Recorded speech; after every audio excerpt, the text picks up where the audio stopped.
Hello，大家好。今集想同大家介紹點樣用 SPS 嘅動作練習去提升我哋嘅核心嘅力量。今次會示範係站姿啦同跪姿兩個版本。如果你雙腳膝關節有唔舒服或者有痛症嘅話，咁暫時只可以做到站姿嘅版本啦。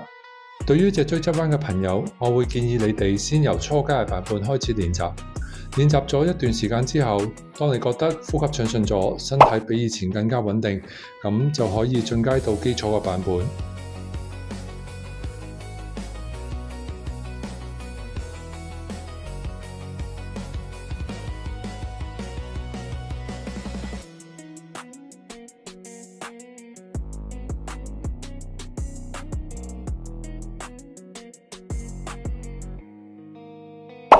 動作4同6嘅練習可以進一步提升我哋上下身嘅穩定能力。